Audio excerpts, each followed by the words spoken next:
একটু আগে একটা নিউজ দেখলাম যে কায়না কাইসার নামে একজন মারা গিয়েছে। তিনি একজন বিখ্যাত কন্টেন্ট ক্রিয়েটর, যার পেজে প্রায় 697কে ফলোয়ার রয়েছে। ভাবা যায়, এই যে চাকচিক্যময় জীবন ছেড়ে চলে গেল। আপনারও আমারও যেতে হবে। আমি না অনেক দিন যাবৎ ফলোয়ার গেইন করার জন্য অনেক চেষ্টা করছি। তারপর ভাবছি যে কায়না কাইসার নামে যে মেয়েটি মারা গেল, তার না 697কে ফলোয়ার ছিল।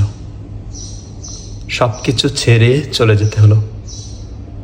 কত স্বপ্ন ছিল দু চোখে তার, কত কিছু ছিল মস্তিষ্কে, কত রকম চিন্তা ভাবনা ছিল, কত আকাঙ্ক্ষা ছিল, তাই না? আসলে পৃথিবীর মায়া ছেড়ে সকলকেই চলে যেতে হয়। ইচ্ছা থাকলেই থাকা যায় না। আপনার যখন শেষ সময় চলে আসবে, তখন আপনাকে আর এই পৃথিবীতে থাকার কোনো অধিকার দেওয়া হবে না।